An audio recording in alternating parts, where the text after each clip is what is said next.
औज़ुबिल्लाहिमिनश्शैतानिर्रजीम बिस्मिल्लाहिर्रहमानिर्रहीम अल्लाहुम्मा सल्ली अला मुहम्मद व आले मुहम्मद। लाखों दरूद व सलाम मोहम्मद वाले मोहम्मद की ज़ात पर। नाज़रीन, गद्दारी और वतन दुश्मनी के इल्ज़ामात ये कोई पाकिस्तान जैसे मुल्क में नई बात नहीं है।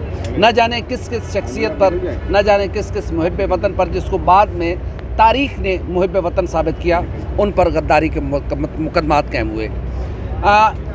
एंकर पर्सन जर्नलिस्ट इमरान रियाज़ ख़ान पर भी कल एक फिर गद्दारी का मुकदमा लाहौर में दर्ज हुआ है और उसका जवाब बनाया गया कि उन्होंने लाहौर में एक स्पीच की थी जिसमें उन्होंने इदारों को तनकीद का निशाना बनाया था। और इस हवाले से कुछ गुफ्तगू करने के लिए जावेद फ़ारूकी साहब सीनियर जर्नलिस्ट हैं, GNN से इनका ताल्लुक़ है। सर, आप हमारे भी सीनियर हैं, क्या समझते कि इस तरह के इल्ज़ामात और गद्दारी के मुकदमात एक जर्नलिस्ट पर सवाल उठाना तो हर एक का हक़ है ना, क्या कहेंगे? देखिए, बिल्कुल भी नहीं। मैं तो इस हक़ में कि किसी के ऊपर आप गद्दारी का मुकदमा दर्ज करें। अब बदकिस्मती यही है कि गद्दारी का एक जो लेबल है ये उसकी जो आप ये कहें कि प्रोप्राइटरशिप जो है उसकी चेंज होती रहती है। कभी उल्फत के हाथ में आ गया है तो वो जावेद फ़ारूकी के ऊपर लगा रहा है, जावेद फ़ारूकी के हाथ में आ गया तो उल्फत पे लगा रहा है। ये जो सियासत चेंज होती है उसके साथ साथ ये जो कस्टोडियन भी इसके चेंज होते रहते हैं। बुरी बात है। क्यों गद्दारी का मुकदमा दर्ज कर रहे हैं भाई आप? एक वो जर्नलिस्ट हैं, उन्होंने अगर तनकीद की है तो तनकीद का जवाब उसका जवाब किसी दलील से दें। बात फिर वही है कि जो बात तो की थी परवेज़ रशीद साहब ने कि दलील और गुलेल वाली बात, तो आप दलील के मुकाबले में दलील लेकर आएँ।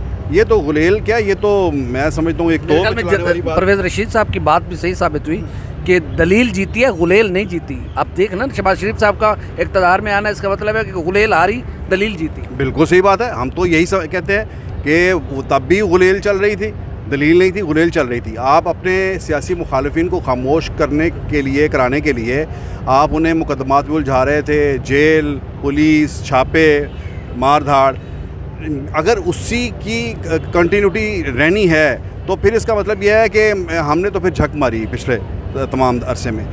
मैं समझता हूँ कि मुस्लिम लीग नून की लीडरशिप जो है उससे हम ये समझते हैं कि बड़े मैच्योर लोग हैं और उन्हें इस किस्म के जो हैं इक़दाम नहीं करने चाहिए। और ऐसे जो लोग हैं, हाँ, अलबत्ता ये ज़रूर है कि हमें ख़ुद भी, हमारी जो जर्नलिस्ट कम्युनिटी है, हमें ख़ुद भी एहतियात का दामन नहीं हाथ से छोड़ना चाहिए। जर्नलिज़म जो है उसके अंदर बड़े बुनियादी उसूल हैं, बास हमें उनको ज़रूर बलूज़ रखना चाहिए। इस पर मैं आपसे गुफ्तगू करूँगा, मैं थोड़ी गुफ्तगू में शामिल कर लूँ। आरिफ मलिक साहब सीनियर जर्नलिस्ट हैं, बोल से इनका ताल्लुक़ है। आरिफ भाई, आप कैसे देखते हैं कि एक सहाफ़ी पर वो सवाल उठाए, आवाज़ बुलंद की है, किसी के ऊपर तनकीद की है, वो गद्दार हो गया या वो लिफाफा सहाफ़ी कहलाया है? यहाँ पर ये मशहूर रहा है। ये किसी की थोड़ी सी हमायत में बात कर देंगे तो ये लिफाफा से मिला होगा, इसने लिफाफा किया। अगर किसी ने इदारों को बात कर दी तो वो गद्दार करा दिया गया। यहाँ पर गद्दार 3 साल पहले तो यहाँ पर जो गद्दार थे वो आज हुकूमत में हैं। आज उन्होंने नाम लिए, उन्हें गद्दारी, उनके आर्टिकल 6, उनके पर क्या क्या पर्चे और क्या क्या पनामा केस चला दिए गए। आज उनके सारी फाइलें भी बंद हो गई।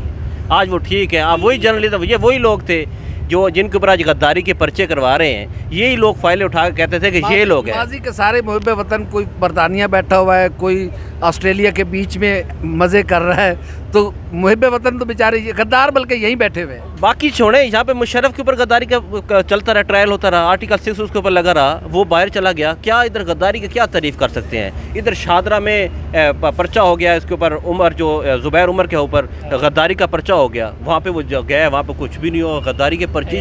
यहाँ पे तो ऐसे जैसे वो कूड़ा क्रिकेट है, उठा के फेंक दे, ये गद्दार हो गया। परवेज़ मुशर्रफ तो आर्टिकल 6 पे सज़ा याफ्ता है, बल्कि उनकी मैयत को लटकाया जाए। वो इस कदर, यानी पाकिस्तान की तारीख़ के अंदर जो गद्दारी के किसी मुकदमे को उसको मंतकी अंजाम तक पहुँचाया गया, तो ये पहला वाहिद केस था। और उसके अंदर भी, लेकिन उसमें जज मंतकी अंजाम को पहुँच गया सेठ साहब। नहीं, वो एक अलग बात है, वो भी ज़ाहिर है कि वो, लेकिन मैं ये तो जजमेंट की बात करता हूँ। उनकी तबई मौत थी, ये हम तस्वीर कहते हैं कि उनकी मौत तबई मौत थी। हाँ बिल्कुल, वो तबई मौत थी, हमने यही कहना है। दूसरी ये बात ये है कि उनकी जो जजमेंट है, ये मैं आपको ये भी बता दूँ कि वो जजमेंट, जो कानूनी माहिरीन हैं वो कहते हैं कि जजमेंट अपनी जगह पर मौजूद है। ये बाद में ये कहा गया कि वो जजमेंट ख़त्म कर दी गई, कोर्ट ख़त्म कर दी गई। आर्टिकल 6 के लिए जो कोर्ट बनती है वो उस एक केस के लिए बनती है, उसके बाद वैसी कोर्ट ख़त्म हो जाती है तो वो जजमेंट वहीं पर स्टैंड कर रही है। तो जिनके ख़िलाफ़ केस था आर्टिकल 6 के तहत, वो कहाँ हैं? वो दुबई में बैठे हुए हैं, जैसे आरिफ मलिक साहब ने कहा। तो ये आप इसको मैं ये कहूँगा कि आपके सामने जो एक दो मिसालें हमने जो पेश की हैं, जो दी हैं, ये इन 2 मिसालों के बाद और जिनके ख़िलाफ़ ये आर्टिकल 6 का ट्रायल हुआ, गद्दारी का ट्रायल जिनके ख़िलाफ़ हुआ, वो उन्होंने क्या एंजॉय किया। उसके बाद अगर आप फिर यही चीज़ें दोहराना चाहते हैं तो इसका मतलब यह है कि आप इस आर्टिकल को, इस इल्ज़ाम को, ये जो जुर्म है, ये जो इसको मजाक बना रहे हैं, इसका मजाक बना रहे हैं। मोहसिन बिलाल साहब, समा से इनका ताल्लुक बात करने में बड़े मशहूर है। सच्ची बात हमेशा कड़वी होती है, किसी के भी खिलाफ, मेरे खिलाफ भी की जाएगी तो मुझे भी बुरा लगेगा। मोहसिन भाई, इमरान खान साहब की मैंने पूरी स्पीच सुनी। ज़ाहिर है सवाल करना तो हमारा हक है ना, अल्लाह ने बोलने के लिए ज़बान दी है तो बोलेंगे भाई। अब जो फ़रूकी भाई जिस बात की जानिब इशारा कर रहे थे कि हम जर्नलिस्ट, हमारा कंडक्ट क्या है, उन्होंने कहा जी कि ये साबिक़ शाकर आज गद्दार हो गए हैं, उन्हें धमकियां दी गई, लंदन बैठे हुए हैं। अरशद शरीफ को इन्वेस्टिगेटिव जर्नलिज़म पे जो है वो तंगमगाए हुस्न कारकर्दगी दिया गया। समी इब्राहीम, इन सब ने उनके नाम लिए। आप मुझे दिल पे हाथ रख के बताएं, दिल पे हाथ रख के, अशरफ शरीफ की ख़बरें बनी थी या उमर चीमा की ख़बरें बनी थी? पनामा का धमाका किसने किया था पाकिस्तान में? उमर चीमा ने। इमरान खान की कंसोर्शियम में शामिल थे, धमाका तो चले जो भी है, चले वो एक है। इमरान खान की तीसरी शादी के हवाले से धमाका किया था, किसने किया था? उमर चीमा ने। अरशद शरीफ ने तो आप और मेरा फॉलो अप दिया स्टोरीज़ का, और वो कोई इन्वेस्टिगेटिव इस तरह की स्टोरी नहीं थी। अब इमरान रियाज खान साहब ने नाम लिया जी कि ये FIA, ये अदारे हमें इतनी फ़ाइलें दिखाया करते थे। अब एक सहाफ़ी का या एक एंकर पर्सन का जो मॉरल ग्राउंड है वो क्या होनी चाहिए कि इसकी पूरी इन्वेस्टिगेशन करे। ये नहीं है कि उल्फत मोहसिन बिलाल के हवाले से कोई फ़ाइल ले आया है कि यार मोहसिन बिलाल करप्ट है, बहुत बड़ा चोर है, डाकू है, डकैत है, ठीक है, और उल्फत जो है उसी चीज़ को सच मान ले और उसी बुनियाद पर रोज़ सुबह शाम जो है वो मैराथन करता है। आपने इमरान रियाज खान के साथ रिपोर्टिंग की है। जवेद फ़रूकी भाई हमारे सीनियर हैं, आरिफ मलिक साहब भी उनके बीट फेलो रहे हैं, हम उनसे जूनियर हैं, आपसे जूनियर हैं। मुझे ये बताएं कि इमरान खान की लाइन लेने से पहले या इन फाइलों पर प्रोग्राम करने से पहले क्या उनकी माली हालत यही थी? जो इंटेलेक्चुअल बददियानती होती है, हम सहाफ़ी लोग उस पर बात क्यों नहीं करते? चशमदीद गवाहूँ कि मेरे सामने मॉडल टाउन में हम खड़े थे और इमरान रियाज खान और मेरा आपस में हुआ कि यार ये सवाल हमने करना है। वो सवाल था मौजूदा वज़ीर आला हमजा शहबाज शरीफ साहब से मुताल्लिक़, वो हमने सवाल किया। उसके बाद फ़ोन किया गया और इमरान रियाज खान को नौकरी से निकलवाने के लिए फ़ोन किया गया था। नहीं निकाला, उन्होंने इस तरफ शिफ्ट कर दिया। भाई जो आज इमरान रियाज खान की ज़िंदगी का ये टर्न था, बट बाकी नहीं टर्न ठीक हो गया। लेकिन आप मुझे उनका यूट्यूब, हम उनके मुखालिफ नहीं है, हमारी बरादरी से हैं, लेकिन बीइंग अ जर्नलिस्ट मैं बात कर रहा हूँ। फ़रूकी भाई बैठे हुए हैं, हमारी जो मॉरल जिम्मेदारी है, देखें आरिफ मलिक साहब बोल पे बैठे हुए हैं, कोई ख़बर दे दे, मोहसिन बिलाल समा पे बैठा हुआ है, कोई ख़बर दे दे, आप ARY पे बैठे हुए हैं, फ़रूकी भाई GNN पे बैठे हुए को ख़बर दे दें तो फौरी जो है ना वो फतवे लग जाएंगे, यार ये लिफाफे इनकी ख़बर ठीक नहीं है। इमरान रियाज खान, समी इब्राहीम या तलत हुसैन या ये जो पार्टियां बने हुए हैं, ये ख़बरें दे दें तो सच मानना शुरू हो जाएंगे। अब ये पंजाब असम्बली की आप मिसाल ले लें। पंजाब असम्बली में आप भी गवाह हैं, मैं भी गवाह हूँ, आरिफ मलिक साहब भी गवाह हैं कि जो दोस्त मज़ारी पे पहले लोटा किसने फेंका, उनके बाल किसने खींचे। इजलास वाले दिन जिस दिन ऐवान में वज़ीर आला का इंतखाब होना था, किसका मिसकंडक्ट था। लेकिन चीफ सेक्रेटरी पंजाब असम्बली जो हैं मोहम्मद खान भट्टी, उन्होंने वन साइडेड रिपोर्ट, उस वक्त सेक्रेटरी असम्बली उन्होंने वन साइडेड रिपोर्ट पेश की गवर्नर पंजाब को। वन साइडेड है ना, उसका क्या, उसकी देखिए अगर कोई बददियानती करता है तो मोहम्मद खान भट्टी, आपकी इतला के लिए कि वो एयरपोर्ट से वापस आए, बाहर जा रहे थे, पता चल के उन्हें वापस भेज दिया गया। अब वो सारे पकड़े जाएंगे, सब पकड़े जाएंगे।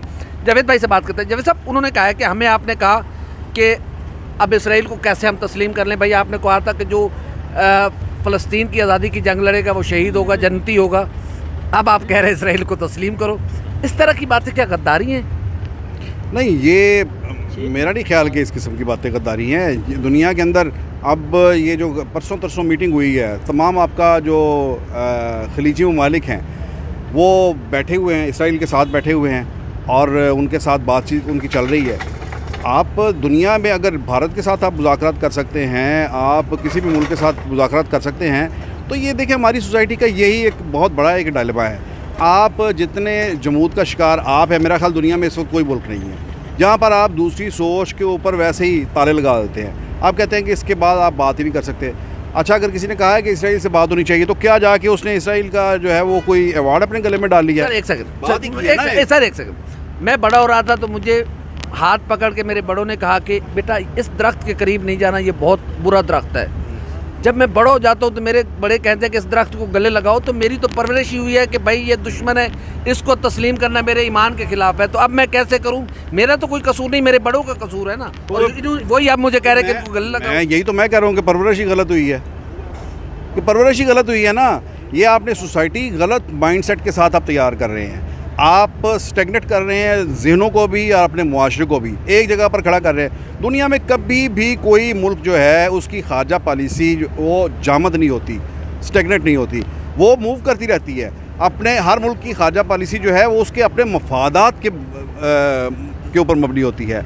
अब आपने सिर्फ मुस्लिम उम्मा का अगर झंडा उठाया हुआ है कि पूरी मुस्लिम उम्मा का मफादात का तहफ़्फ़ुज़ आपने करना है, और पता चले आप एक तरफ रह गए हैं और पूरी मुस्लिम उम्मा ने जाके जफा डाल लिया इसराइल को, तो फिर वो कहाँ सौदा बिकेगा आपका? फिर अच्छा, मेरा आखिरी सवाल, तो क्या इमरान रियाज खान वैसे ही गद्दार हैं जैसे मोहतरमा फातिमा जनाह, मोहतरमा बेनज़ीर भुट्टो, जुल्फ़िकार अली भुट्टो, मियाँ मोहम्मद नवाज शरीफ, मरियम नवाज शरीफ, ये गद्दार थे, या उनकी कोई अलग से टर्मिनोलॉजी यूज़ की जाएगी? नहीं, मेरा ख्याल है कि जुर्म वही है जो वक्त के हुक्मरानों को अगर कोई बात पसंद नहीं आती तो वो उसके ऊपर संगीन से संगीन इल्ज़ाम लगाना है। उसमें आपने जो है वो सिलेक्ट करनी है कि कौन सी दफ़ा उसके ऊपर लगानी है। तो उसमें अगर ज़्यादा गुस्सा है तो फिर गद्दारी की लगा देते हैं, छोटा मोटा गुस्सा है तो बहन चोरी की लगा देंगे, साइकिल चोरी की लगा देंगे, या कोई असला रखने की लगा देंगे। बहुत ज़्यादा आपको गुस्सा चढ़ा हुआ है तो आप उसे गद्दार, इंडियन एजेंट बना दें, इसराइली एजेंट बना दें। क्योंकि भाई पॉइंट ये है जो मैंने बात की है, अब चले मैंने माइक संभाल लिया, कि बात वो ही है कि एक सहाफ़ी का क्या कंडक्ट होना चाहिए। यानी वाज़िया तफरीक अब सहाफ़ियों में जो नज़र आ रही है, एंकर पर्सनस में, तज़िया कारों में ख़ास तौर पर, कि पार्टियाँ बनी हुई हैं। तो या तो आप कोई पार्टी ज्वाइन कर लें, सीधी सी बात है, कोई पार्टी ज्वाइन कर लें जर्नलिज्म छोड़कर। जब आप ये कहते हैं मैं सहाफ़ी भी हूँ, तो सहाफ़ी की क्या कोई पार्टी होती है? मोहसन, आप एक ऐसे फेज़ से गुजर रहे हैं जहाँ पर जो जर्नलिज्म जो है, जैसे पॉलिटिक्स है या आपकी ज़िंदगी के दूसरे शोबे जितने भी हैं, वो सारे एक ट्रांजिशनल जो फेज़ से गुजर रहे हैं। मैं समझता हूँ कि इस वक्त सहाफ़त जो है वो भी कमो पेश तकरीबन उसी फेज़ में से गुजर रही है, जिसमें हमने जब सुना था तो आईए रहमान साहब, हुसैन नकी साहब, ये बड़े लोग जो थे, वो एक ख़ास एक होती थी, इसकी तशरीह होती थी सहाफ़त की, कि बैलेंस सहाफ़त होनी चाहिए, आपको फ़रीक नहीं होना चाहिए। एक सहाफ़ी को सिर्फ़ चीज़ों की निशानदेही करनी चाहिए, निशानदेही करके एक वो मुसले का किरदार अदा करता है, ना कि वो ये कि आगे बढ़कर उन चीज़ों को ठीक करने की साथ कोशिश करे। जब आप उन चीज़ों को फ़िज़िकली उन चीज़ों को ठीक भी करने के लिए आप बढ़ेंगे तो आपका रोल फिर चेंज हो जाएगा एक सहाफ़ी से। ये मैं आपकी बात से इत्तफ़ाक़ करता हूँ कि बतौर सहाफ़ी मेरा फ़र्ज़ है कि मैं निशानदेही करूँ, ना कि उस पूरी प्रैक्टिस का पार्ट एंड पार्सल बनूँ। पार्ट एंड पार्सल बिल्कुल नहीं बनना चाहिए। आरिफ मलिक साहब, क्या आप समझते हैं कि ज़ाहिर है मेरा भी ये उतना ही मुल्क है, मैं इस मिट्टी का तो हूँ ना, ये मिट्टी मेरी है, तो जब मेरे ही वतन के साथ कुछ गलत हो रहा होगा, या जिसको कहा जाएगा कि ये चोर है, करप्ट है, लूट के खा गया, और 10 दिन बाद कहा जाए कि इसको सलूट करो, ये सबसे पाक और साफ़ है, ये क्या करें हम? क्या हम कहाँ जाए? किसको सच कहते हैं, किसको झूठ बोलते हैं? अगर हम सच बोले तो हम पार्टी है। इसके पीछे एक बड़ी चीज़ होती है, डर।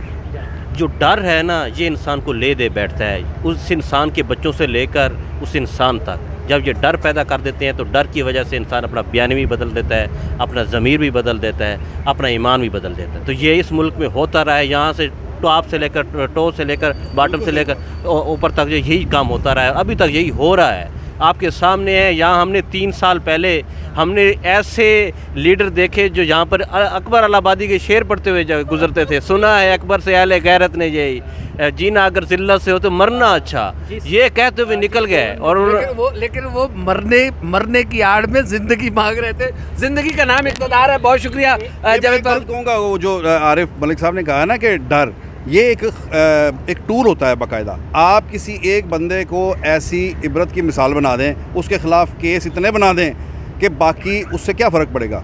पता क्या होगा? एक इमरान रियाज के खिलाफ जब केस बनेगा ना, तो उल्फत मुगल अपनी जगह पर खुद ही ठीक हो जाएगा, मोहसन भी ठीक हो जाएगा, अरब मलिक भी ठीक हो जाएगा, जावेद फरूकी की जुबान नहीं खुलेगी। ये तजर्बा 73 साल में नाकाम तरीन तजर्बा यही है। मैं आपको एक बात बताऊं, ये तो केस तो चलो फिर भी वो कहते हैं हम कर लेते हैं, चलो फेस कर लेते हैं। सर, बच्चों के स्कूलों के एडमिशन कैंसिल करवा देने, बिजली के कनेक्शन कैंसिल करवा देने, गैस के कनेक्शन कैंसिल करवा, पानी के कनेक्शन का 3 दिन एक MNA के घर पानी का कनेक्शन नहीं है, उसने चौथे दिन जाकर कहा कि मैं आपके साथ। हल मसला ये लास्ट में हल क्या है? हल ये क्या है कि हर शोबे से वो बस्ता सच बोलो, हक का साथ दो, अपना फ़ायदा चाहे वो माली है या किसी तरीके है। सर, बात ये है कि जिन्होंने यहाँ पे हुक्मरानी करी उन्हें मुल्क का थोड़ा सा सोचना चाहिए कि ठीक है वो करें, लेकिन इस मुल्क का सोच लें। यहीं पे हुक्मरानी इसी आवाम के ऊपर करनी है। हम आप पे ईमान लाने को तैयार है, लेकिन आप ही हमारे हुक्मरान हैं। हल मैं एक लाइन में कहूँ, मैं ये हल कहूँगा कि मोर डेमोक्रेसी, जमहूरियत आने दें। मैं ये समझता हूँ कि यही सबसे बड़ा हल है इसका। खोलें, सोसाइटी को खोलें, और ये सारी की सारी जो हैं जितना भी जबर है, खौफ है, ये खुद ब खुद ख़त्म होगा। बहुत शुक्रिया। तारीख एक दिन आएगी और आसिफ जरदारी को सलूट करेगी, जिसने मुश्किल तरीन हालात में 5 साल मुकम्मल किए, और अब ये तीसरी गवर्नमेंट है जो 5 साल, चौथी बल्कि जो अपनी तीसरी गवर्नमेंट है जो अपनी टर्म मुकम्मल करने जा रही है। जमहूरियत को चलने दें, आहिस्ता आहिस्ता पार्लियामेंट आहिस्ता आहिस्ता चलने दें। 5, 10 साल, 15 साल, 20 साल बाद जमहूरियत मजबूत होगी, आवाम मजबूत होगी। और अब जितने लोग वोकल हो गए, इमरान रियाज खान साहब, हम आप सब आपके साथ हैं। सवाल करना आपका हमारा राइट है, हमें किसी की पार्टी भी नहीं बनना, हमें हक और सच की बात करनी है, हमें कलम का साथ देना है, कलम के तकद्दुस, कलम की हुर्मत को हर सूरत में बरकरार रखना है। हमारी वीडियो आपको कैसी लगी? लाइक करें, कमेंट करें, सब्सक्राइब करें, बेल आइकन के बटन को दबाएं ताकि जो भी हमारी वीडियो है वो सबसे पहले आप तक पहुँचे। अल्लाह हाफ़िज़ नासिर।